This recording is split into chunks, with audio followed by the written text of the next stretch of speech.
Larry's new wrestling podcast. Once again, folks, we're back again for you, episode 3. We're going to be talking today about the character development of professional wrestlers. Mainly, though, announcers in particular, because we'll probably cover both. Let's do this first, though. The reason why I watch wrestling is the characters, the fact that they come to life. They're bigger than life. Hulk Hogan, Bret the Hitman Hart, Big Daddy Cool Diesel, RVD. All these characters, individuals that developed their own personas that stood out from each other. Each one offered something. Each one did something for you. You gravitated. The Hardy Boys. Okay?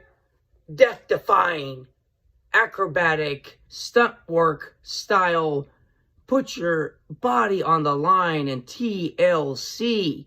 Folks, tables, ladders, and chairs don't give. And these characters have given their bodies for you. But they also get on the microphone and they give you, just like Matt Hardy with his broken Matt Hardy character, wonderful! It's all kinds of different personas. And those personas are not really as strong as they used to be. And the reason why is because I think there's a lack of character development. They don't really put in as much on the microphone, or they're not as good. Just something's missing. Something's missing, folks. And today on Larry's new wrestling podcast, we're going to figure it out together. We're going to try to understand why Hulkamania was such a phenomenon in the 80s. Why the Hitman, not as much with his mic as he did with his technical skills, brought you into a world of, damn, that was amazing. Every character has his own way of grabbing you, okay? All of them have their own way. And I can tell you, I was a fan of all these individuals I'm naming off. Why? Is because each one gave me something. I would go into school doing this. Why? Because Bret the Hitman Hart came out and he was putting his hands out like that. Hulk Hogan was doing this, brother. Okay? And he started, get on the largest back in the world and I'll swim my way across the ocean for you in that manner. I can't even do it as great as Hogan did it, but I tell you right now, brother, he got me into it. Bret got me into it. Big Daddy Cool got me into it. Shawn Michaels, the Heartbreak Kid. Shawn Michaels, I used to do that pose all the time in high school. Dude, all these characters and their style gave me the chance to become a character myself in the ring. And my dad's accent. Okay? My friend, my friend, my friend. All that made me a different character at school.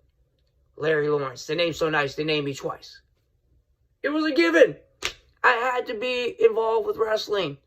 I would have loved to have been a midget wrestler had I not grown. That's all I can tell you. Character development. All these characters in broadcasting. Howard Cosell, we want to talk about a different genre. In boxing, you always associate Muhammad Ali, Howard Cosell. Why? Because they just were like ebony and ivory. They went well together in a way. It was just beautiful. They were beautiful together. The white guy commentator and this very loud, charismatic African-American gentleman who just gave you a chance to listen to what do you say? Sting like a butterfly and whatever. I can't say it because you know what? I don't have the script in front of me. But you know who what if I say Muhammad Ali next to Mike Tyson? You know those two names. You just know them right away. Iron Mike Tyson. He was in the WWF at one point as a special guest referee at WrestleMania when the Stone Cold era began. He was the man in the ring, and he's making a comeback, folks. Yes, at 53 years young, Iron Mike Tyson is going to be back in your ring, folks. Yes, in the ring. Once again, Iron Mike Tyson. I can't wait. I can't wait. Folks, what I can tell you, these personas in broadcasting have also been a big part of professional wrestling. If you didn't have Vince McMahon and Jesse the Body Ventura on Saturday night's main event, you may have not tuned in to watch. But because Vince McMahon and Jesse Ventura went back and forth, Gorilla Monsoon, Bobby the Brain Heenan, you talking to me? All that. That was one of his lines, by the way. All these individuals had characters. Jesse the Body Ventura, who eventually became a governor of Minnesota. I used to love that. Anyone I met on my Starline Tours buses, when I used to drive the tour buses around Hollywood, if they were from Minnesota, I'll tell them the greatest thing that ever happened in Minnesota, and I say, would you know what it is? And they wouldn't be able to guess right away, and I tell them, your governor was Jesse the Body Ventura. That's what I would tell them. Why? Because he was a big part of my life. Character development. All these individuals. Today's broadcasters, a friend of mine actually is a WWE broadcaster. He used to do comedy for me. I'm not trying to brag, but I wish you all the success, Johnny LaCosta. Even though your name is Johnny Quasto now. A 205 Live commentator. I'm telling you right now, I'm not going to do the Mean Gene Oakland, a longtime personal friend of mine. I'm going to tell you right now, I'm proud of him. I'm happy for him. I'm doing my podcast thing, but there's a lot of broadcasters now that just lack, even in regular sports. They're boring. They give me nothing. They give me no energy. They don't give me excitement. I can't do anything with them. I can't. And the reason why? There's no character development. There's no way for me to listen to you because you're boring. Boring. Yes, I said it. You're boring. There's no commentator today that really brings me in. Jim Ross is still the legend. He's great. Tony Schiavone, still great. But these current guys, man, those two guys are old school. So AEW did something right by bringing those guys. Okay? But the current product, nobody. Corey Graves is cool, man. I'll give him props. Nice guy. Respect him. But you know what? They need to give him more. They didn't make him more evil. They need to make Corey Graves one of the most evil people in the world and just talk shit about everybody. But they hold people back. He's got all the tattoos. Make him evil. Because tattoos are evil. I got one tattoo. I'm evil. Once again, folks, just give them a chance to explore their characters. Stop restricting them. Stop it. Okay? Give them the freedom that Jesse the Body had. Give them the freedom that Bobby the Brain Heenan had. Paul Heyman, when he was Paul E. Dangerously. Jim Cornette, when he was on the microphone, we listened. The NWA took out Jim Cornette. Why? The NWA took out Jim Cornette because he did a joke.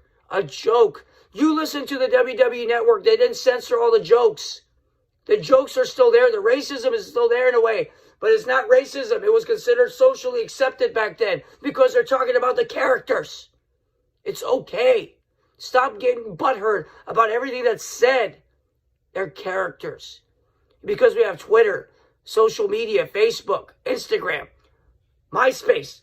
Oh, wait a minute. That's gone. Tom. Where are you, Tom? We need to find Tom. Where is Tom? Remember that? I'm older than some people, but I'm not young. I'm not old. I'm just right in the middle. But I can tell you right now, character development. When you lean on a table, because that's your model pose as a broadcaster, I'm not going to drop the names, but you know what? You're not intriguing me on Monday Night Raw. You're not. You're leaning on a table. Why do you do that lean? I don't understand that. What is that lean? You know who you are. You're leaning. You're not character. If that's what they pay you to do is lean, that blows my mind. Because I can lean too. Except I'm not as buff as you. My face is prettier than you. My voice is raspier than you. But you'll listen to me. Why? Because I have character. Character development is what it takes to be a broadcaster, to get me to listen to the show. Get excited. When Jim Ross was getting you excited at the end of the show, what happened to the cliffhanger at the end of every show? They don't exist anymore. They don't exist. Good God Almighty, tune in to find out what happens next week. What's going to happen? My God. See? I was like, damn it, why can't Monday come around sooner? Why can't SmackDown come around sooner? Why can't AEW come around sooner? I want that to be the way every week.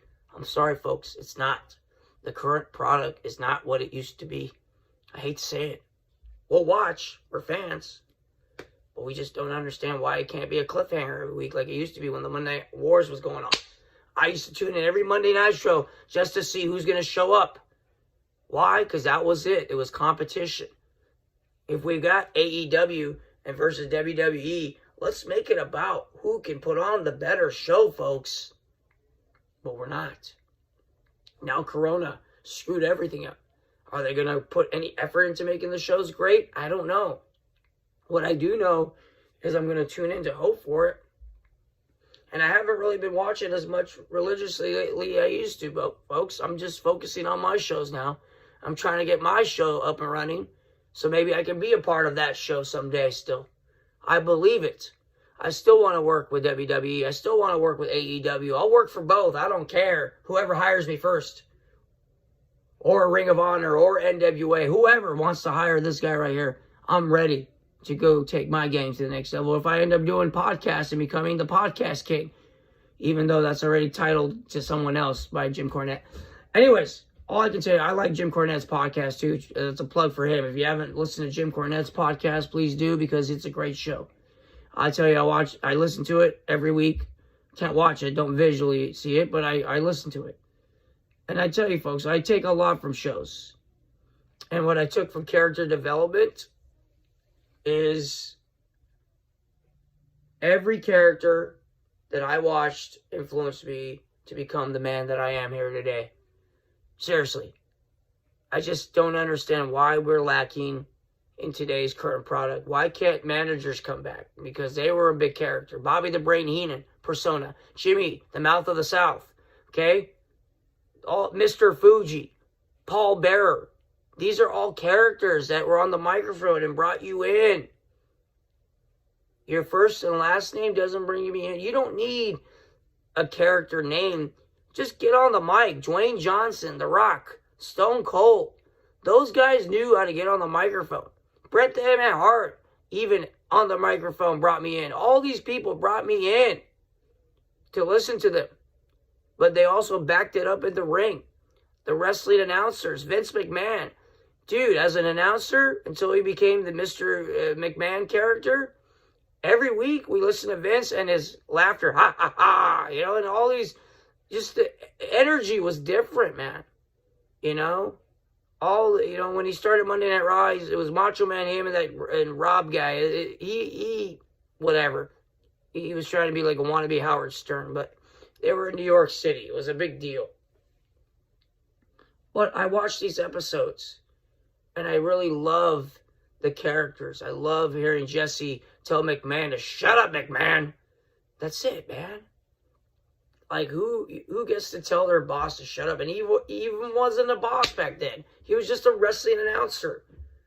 But it still brought me in. When Gorilla and Bobby would go back and forth, even as conservative as Gorilla Monsoon was, it was perfect. Conservative former wrestler who didn't even really talk about his career. He was just announcing at that point and praising Hogan all the time, saying he's the most excellent and he's the biggest athlete in professional wrestling. Okay? What was the line? The greatest professional athlete in the world today? That's what he kept calling him. He's a specimen. He's bigger than life. He just slammed Andre the Giant in front of 93,000 plus at WrestleMania. He made you feel like this was the greatest moment in wrestling history. Him and Jesse both. Dude, those were characters. Those were the people we wanted to watch every week. Leaning on a table does not make me want to watch. Give Corey Graves a chance to be the evil persona that he can be. He will be evil, and he will make everyone mad at you. Just give him that chance.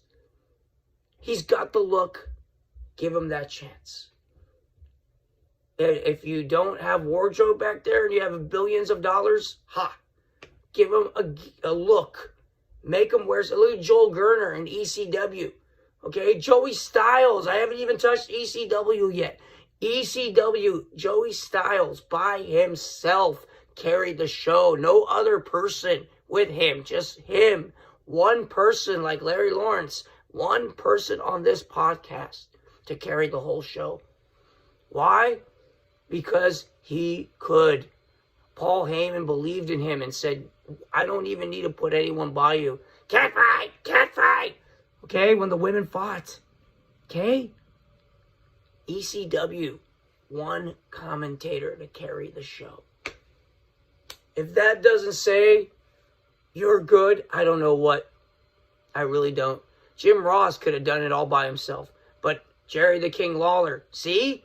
Right there, Jerry the King Lawler, Jim Ross. Didn't even touch that one, Monday Night Raw. Those two guys, their chemistry. Okay? Even Paul Heyman, Jim Ross, their chemistry is Paulie Dangerously. Jim Cornette, Jim Ross, their chemistry. All these personas, man. Those were the announcers and those were the people I listened to that brought me in week after week after week. Okay? Please, I'm begging you, current product, current WWE, current AEW, give us the freedom to enjoy wrestling again. Stop putting the handcuffs on the announcers, the handcuffs on the wrestlers. Stop. Give us a chance to love wrestling again. One thing I learned when I was Shika-san, I had fun. I had a lot of fun. I had the chance to manage Kevin Nash. I had a chance to take a guitar shot from Jeff Jarrett. I have a little bit of character in me, or maybe a lot. People always remember me, not just by name, by face, by voice, by look. I can't shake it, folks. My checking account says you're not that good. But you know what? That's all about to change. Why? Because I want it to change. I want my life to be better financially. I want my life to be better spiritually. I'm getting in the best shape of my life. I work out every day. I stopped drinking for 1.5 years. I've been sober. I'm going off now, but the fact is, I want my life to be what I want it to be. I want it to be a very good one. Okay, and I keep reminding myself I'm going to have to do my close every time the way I do. I'm not going to close yet because I'm not done yet. You can't stop me from talking, folks. Why? Because the camera's in front of me and I love what I do. I love talking about professional wrestling. This is my podcast. This is our podcast. Okay? Together, we're going to make wrestling great again. I sound like Trump. Anyways, I'm not going to get into politics, folks. This isn't about politics. This is about professional wrestling. This is about making shows that mean something to us, that give us a chance to love it, buy into it, buy the merchandise, buy the characters, buy into the characters, believe them. And the only way to do that, please give the freedom back to the characters. Don't write their scripts and their promos. They sound so scripted. Let them go off a little bit. Let them improvise. Let them, if Mean Gene covered Hulk Hogan because he slipped up, who cares? Mean Gene was there to do it. He was a smart announcer. Mean Gene Okerlund, the Control Center, Sean Mooney, okay, the Control Center, Tony Schiavone, interviews with the Four Horsemen, okay? Those were the days of professional wrestling. Ric Flair on the podium in front of a small crowd. It made it huge, though, that, hey, fat guy, shut your mouth. That was Ric Flair, that Nature Boy. Woo! Four Horsemen style, baby, in the suits. People dressed up in suits and did this. Because why? The characters, the development of characters. Well, there'll never be an NWO. There'll never be a Four Horsemen. There'll never be a DX the way the business is going. Don't do that. Give them the chance, these new athletes, these 20, 30-year-old guys. Give them the chance to develop wrestling personas. You don't have to be a certain age to be an announcer. You can be an old-ass dude, but still be entertaining. Captain Lou wasn't young, entertaining. Gorilla Monsoon wasn't young, entertaining. Okay? Age is just a number. It's all about this right here, like Bobby the Brain Heenan used to say. You listen to me, you go to the top. You don't listen to me, you're never heard from ever again. Why? Because you listened to Bobby the Brain Heenan. He was the brain for a reason. One of the greatest managers, as top 5 managers. I say he's number 1. A lot of people say he's number 1. I love Jim Cornette with the tennis racket and the way that he spoke. You couldn't touch his promos. Why? Because they were organic. They were him. Jim Cornette made you listen to the Midnight Express. Nothing flashy about him. Very interesting tights with what was that slash all about on their asses? I never understood. Was it just design? I don't know. I wasn't staring at their asses. Relax. I'm straight. I love women. Anyways, back to focus. Back to focus. We always get sidetracked here on Larry's new wrestling podcast. But I can tell you right now, folks, one thing that those guys did for me, and the girls, the sensational Sherry, very great on the microphone, very good heel wrestler, sensational Sherry, sensuous Sherry in WCW. She even had it. Ladies and gentlemen, both sexes had it, okay? I didn't say sex, sexes. Stop your dirty mind. Just stop. Focus. Remember back in the Attitude Era, yes, you could get distracted, but not now. It's not the same show anymore. No distractions. There's hot chicks with conservative clothing. Anyways, sometimes focus. Character development. Folks, we're going to wrap it up right now. I will have another episode or 2 coming at you sooner than later. This is episode 3. Everything works in 3s, as Catholic boys know. I can tell you right now, I am very proud of the fact that you're giving me a chance to come into your living rooms, dining rooms, bathrooms, wherever you're watching this. Thank you for sitting on the toilet and watching me. That makes me feel so good. If you could smell it out. Ugh, bathroom. Anyways, thank you for watching. Means a lot, folks. We're going to build this up. I know it's going to take a little bit of time. I'm willing to put in the effort. I'm a new man. I'm working out. I'm sober for 1.5 years. I'm very proud of that, folks. Anyone that's out there with drinking problems, I pray for you. It's not for everybody. I don't think I'm ever going to drink ever again, and I don't want to. I want a chance to live. I want a chance to give you the wrestling podcast show that you deserve, folks. Wrestlers have a lot of problems with pills and drinking and all these things. And you know what? That's a whole nother show in itself. But let me tell you, thank you, folks, for supporting Larry's new wrestling podcast. Thank you for watching this character and this person. And I'll tell you, folks, I'm going to bring you more and more and more subjects, more and more shows. And it's only because I love professional wrestling. And I leave you with this. I didn't do it on my last show. I want to make this a regular thing on every episode from here on out because it is a big deal to me.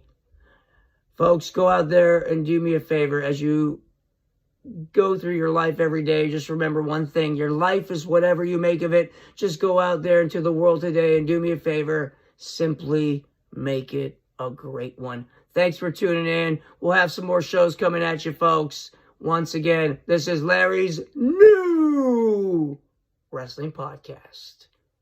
We'll see you next time. Bye-bye.